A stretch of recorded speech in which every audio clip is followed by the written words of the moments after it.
ठीक है, मैं पटेल साहब के पास चलता हूं। पटेल साहब मेरे ख्याल से खुद गुजरात से आते हैं। पटेल साहब मुझे बताइए, आशुतोष ने एग्जाम्पल दिया कि गुजरात में अभी भी दलित दूल्हे को न तो घोड़ी चढ़ने दिया जाता है, न ही मूछें रखी जाती। क्या ये सत्य है? और दूसरा, क्या आप इसलिए जातिगत जनगणना नहीं करा रहे हैं ताकि जो बड़ी जातियां हैं उनका वर्चस्व है भारतीय जनता पार्टी के अंदर, वो खत्म ना हो जाए?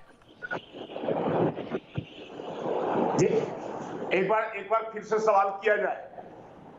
मैं आपसे ये पूछ रहा हूं कि आप इसलिए जातिगत जनगणना नहीं करा रहे हैं कि जो अगड़ी पार्टियां आपके यहां वर्चस्व वाली हैं उनका वर्चस्व खत्म ना हो जाए? नहीं, ऐसी कहीं कोई बात नहीं है। आप ये बता दीजिए 2014 से हमारी सरकार बनी है और हमने पिछड़े वर्गों के लिए कितना काम किया है और जातीय जनगणना का जातिगत जनगणना के आंकड़े जारी क्यों नहीं किए? उसके जातिगत जनगणना तो 2011 में हो गई थी, आपने आंकड़े जारी क्यों नहीं किए? ये बताइए ना पटेल साहब। कौन लोग कुर्सी पर थे वो जरा बता दे जैसे कि अब तक क्यों जो ऐसे इस प्रकार का गणना नहीं कराया। हम पर दोष दे रहे, हम पर कर रहे। प्रधानमंत्री जी ने जिस प्रतिनिधि मंडल के साथ उन्होंने मिलकर करके बात किया है, पूरी बात को सुना है और प्रधानमंत्री जी बड़े संजीदगी से उन्होंने सुना है और उस बात को बड़े संवेदनशील व्यक्ति हैं। उनको लगेगा कि समाज के हित में, देश के हित में, आम लोगों के हित में अगर ये होगा तो निश्चित तौर पे वो फैसला लेंगे। लेकिन आप देख लीजिए कि मोदी जी के आने के बाद पिछड़े वर्गों के लिए, अति पिछड़े वर्गों के लिए, अनुसूचित जाति जनजाति के लोगों के लिए कितना उन्होंने काम किया है। आप बता दीजिए कि जो ऐसे कभी मंत्रिमंडल के अंदर में इतनी बड़ी संख्या में अनुसूचित जाति जनजाति पिछड़े वर्गों, ठीक है, आप मंत्रिमंडल का एग्जाम्पल दे रहे हैं, बिल्कुल ठीक है। आप खुद प्रचार कर रहे हैं कि उसमें ओबीसी है, उसमें दलित है, उसमें आदिवासी है। मुझे जवाब दीजिए ना, फिर 2011 के जाति जनगणना के आंकड़े जारी करने से आपकी सरकार डर क्यों रही है?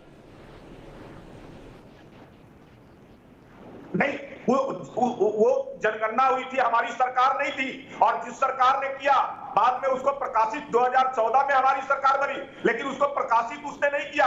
उसमें बहुत सारी त्रुटियां उसने शामिल किया। वो जानबूझ कर करके इस प्रकार की गलतियां उस समय किया गया। जब हमारी सरकार आई तो इस प्रकार की त्रुटियां थी कि उन त्रुटियों के आधार पर जो है उसको नहीं किया जा सकता था और 2014 तक अगर त्रुटियां नहीं थी, अगर वो सरकार गणना कराई थी तो क्यों नहीं प्रकाशित कर दी थी? उसको प्रकाशित करना चाहिए था।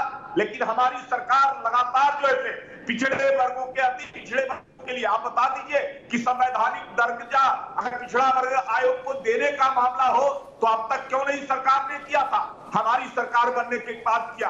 अगर पिछड़े वर्गों को, अति पिछड़े वर्गों को राज्यों को डिफाइन करने का अधिकार दिया गया, एनआईटी की में आरक्षण करने का काम सरकार ने किया है। अगर ये सारी काम जो है अगर हमारी सरकार केवल ओबीसी के लिए, उनको मुख्यधारा में जोड़ने के लिए, उनके लिए कर रही है तो इन लोगों को लग रहा है कि अभी इसको इस पर एक नई राजनीति खड़ा करे।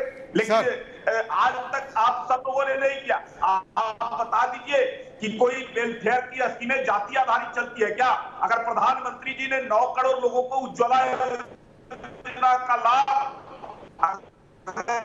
गांव के अंदर में गरीब है। ठीक है पटेल साहब, आपकी आवाज कट रही है, मैं आपको यहीं रोकूंगा। आप अपना कनेक्शन ठीक करवाइए प्लीज।